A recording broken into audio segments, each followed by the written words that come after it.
August 1944. The village of Ogledów on the Sandomierz bridgehead in southern Poland, where the German army is trying to crush a Soviet foothold across the Vistula River before it can grow into something unstoppable. Rolling forward through the morning mist are the newest, heaviest, most powerfully armed tanks the German war machine has ever produced, 70 tons of sloped steel each, carrying a main gun so powerful it can kill any Allied or Soviet tank in existence from a range at which those tanks cannot even see it clearly. This is their combat debut. Waiting for them, dug into camouflaged positions among the trees, are a handful of Soviet self-propelled tank destroyers crewed largely by soldiers barely out of their teens, machines with far weaker guns and far thinner armor, machines that on paper should be annihilated the moment the German column comes into view. Within a matter of minutes, several of the brand-new German tanks are burning or disabled. One is captured almost completely intact, its crew killed or fled before they could destroy it, and Soviet engineers haul it away for detailed inspection, giving Moscow its first real look at the machine German propaganda had been building up for months as the ultimate answer to Allied armor. The most powerful tank ever built by Nazi Germany had just been humiliated on the day it was supposed to announce its arrival to the world. Its name was the Tiger II, universally known to the Allies as the King Tiger, and its story is a study in exactly how much can go wrong when a war economy tries to build the perfect weapon 1 year too late and 100% over budget. To understand why the King Tiger exists, you need to understand the anxiety gripping German tank designers by late 1942, an anxiety that had almost nothing to do with what the enemy was actually fielding on the battlefield that year and almost everything to do with what German intelligence feared the enemy might field next.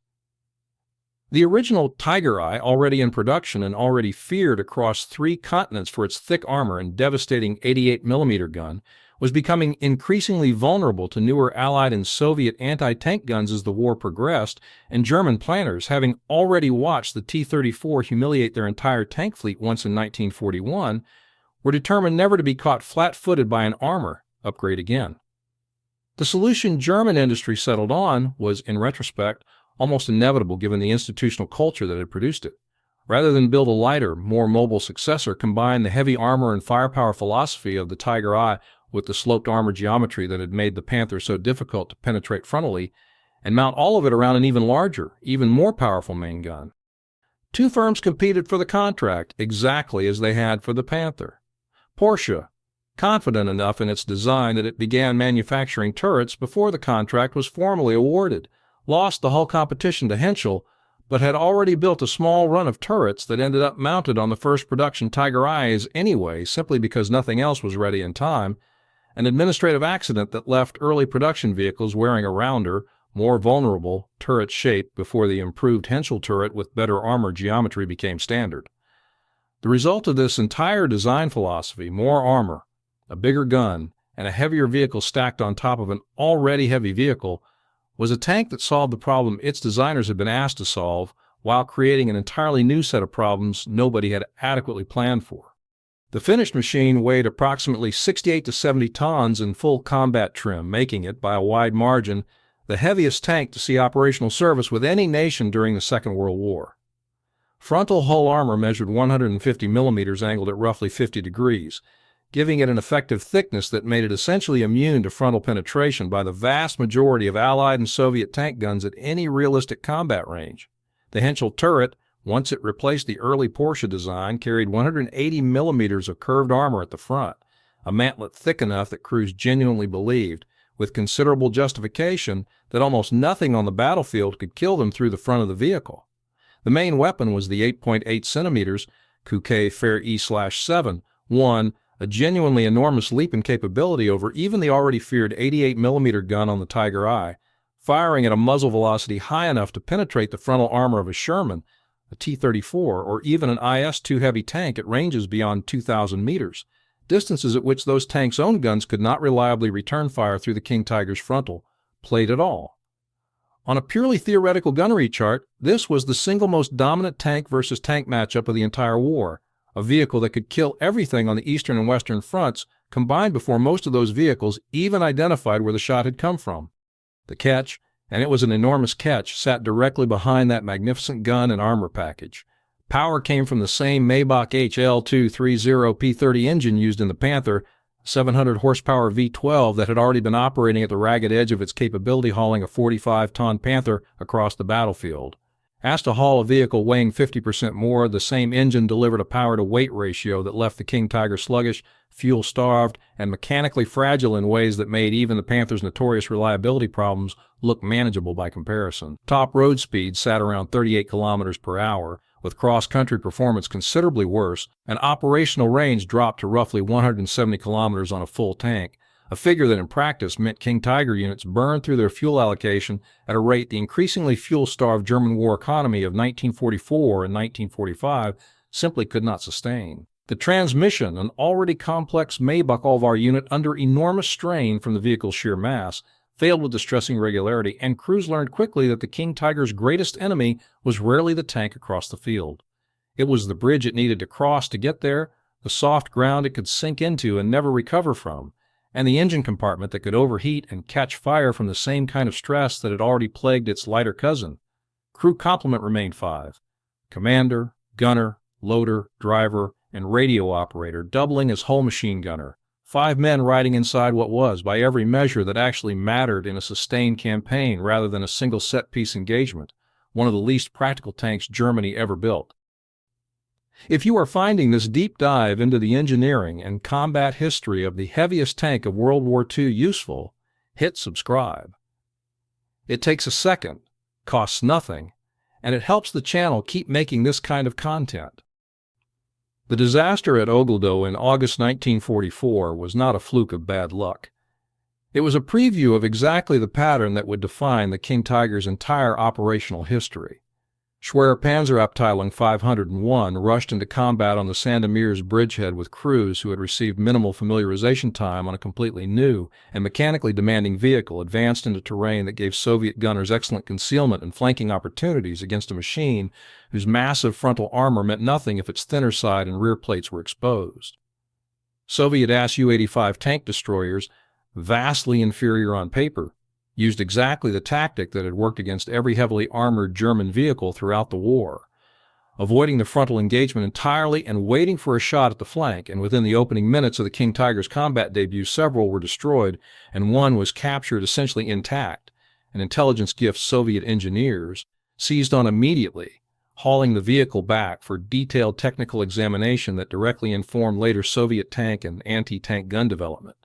The German Army's newest wonder weapon had just handed its complete technical specifications to the enemy on the very day it entered the war. A separate battalion, Schwer Panzerabteilung 503, saw the King Tiger's Western Front debut around the same period near Caen in Normandy, where the tank's defensive potential became genuinely apparent for the first time.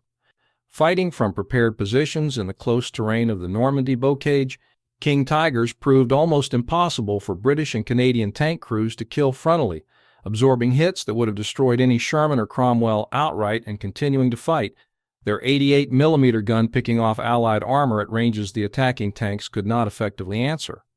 It was exactly the kind of engagement the tank had been designed for: static defensive, fought from a hull-down position with clear fields of fire, and in that narrow context it performed close to the theoretical ideal its designers had promised. The problem was that wars, particularly the war Germany was fighting by the second half of 1944, rarely offered a static defensive position and unlimited fuel indefinitely, and the King Tiger's mobility and logistics problems reasserted themselves the moment units were forced to maneuver, retreat, or redeploy across any meaningful distance. Nowhere did that failure mode become more brutally visible than during the Battle of the Bulge in December 1944, when Schwer Panzerabteilung 501 reassigned to spearhead the advance of Kampfgruppe Piper as part of the opening thrust of the Ardennes offensive, discovered almost immediately that the roads of the densely forested, hilly Ardennes region had simply not been built with a 70-ton tank in mind. Bridges rated for far lighter loads had to be bypassed or reinforced under fire. Narrow village streets forced King Tigers into painfully slow single-file columns that became easy targets for Allied artillery and air power once the weather cleared, and the offensive's already precarious fuel supply, dependent on capturing American fuel depots that in several cases were destroyed or emptied before German forces could reach them, ran out entirely for much of Piper's column near the town of Gleize. multiple King Tigers, having run completely dry of fuel with American forces closing in and no realistic prospect of resupply,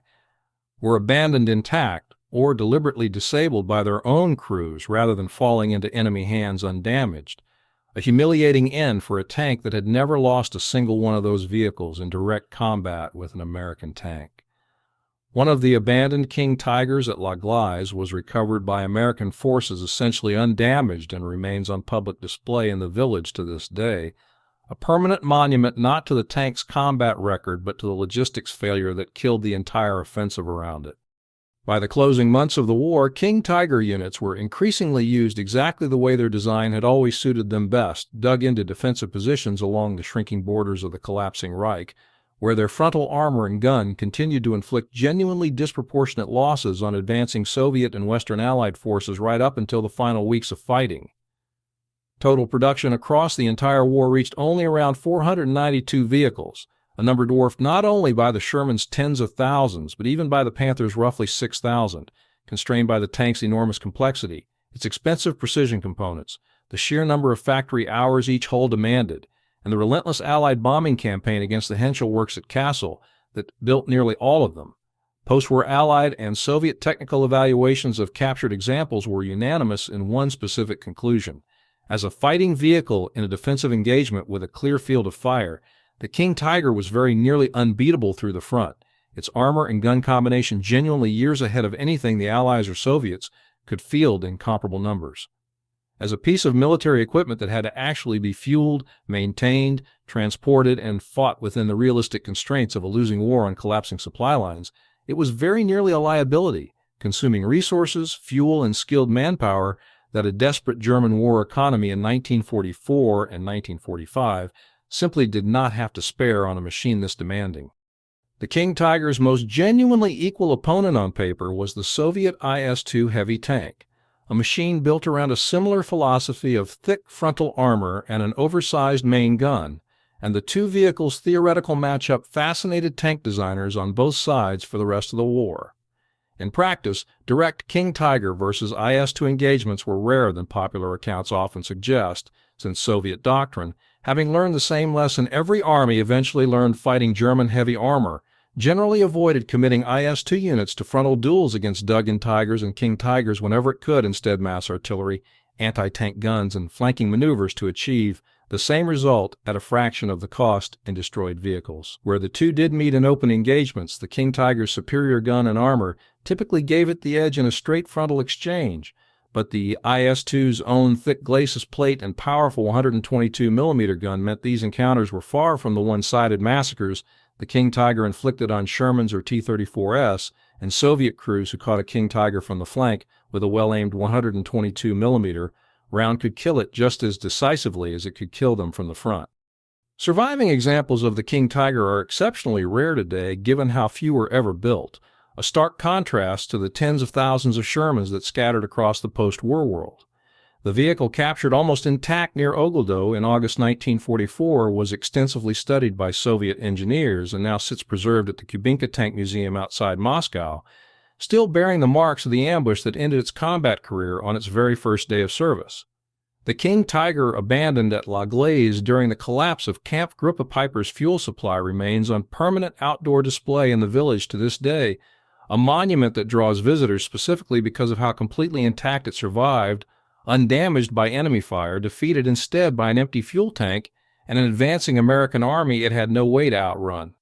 Other surviving hulls are scattered across museums in Britain, France, and the United States, each one a physical record of a tank whose specifications on a datasheet describe the most dominant armored fighting vehicle of the Second World War, and whose actual service record describes a machine that spent as much of its short operational life broken down, stranded, or abandoned for lack of fuel as it did fighting the enemy it was built to destroy. Return to Ogledów, August 1944.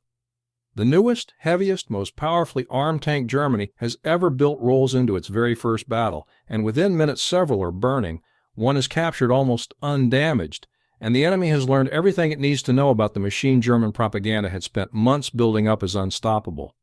Every criticism of the King Tiger was accurate and documented in German maintenance logs and after-action reports written by the very units that fought in it. Its engine, borrowed unmodified from a tank 50% lighter, left it chronically underpowered and fuel-starved. Its transmission failed under the strain its own designers had never adequately engineered around. Its weight meant entire bridge networks across Western Europe were simply off-limits to it, and its fuel consumption meant it could be defeated as reliably by an empty tank as by an enemy shell. Rushed crews with minimal training paid for those flaws with their lives on the very day the tank entered combat.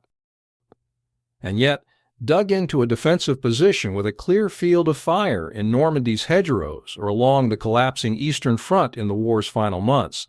the same machine that had been ambushed and humiliated at Ogledów could sit essentially unkillable through its own front armor, while its main gun destroyed everything that came within range, exactly as its designers had promised on paper 2 years earlier. The King Tiger was never built to fight the war Germany was actually losing by 1944, a war of retreat, fuel shortages, and desperate mobility. It was built to fight a war Germany had already stopped being able to fight, and on the rare occasions the battlefield briefly matched that fantasy, for a few hours in a hedgerow or a defensive line in the war's last weeks, it worked exactly as intended. The rest of the time, it simply ran out of fuel.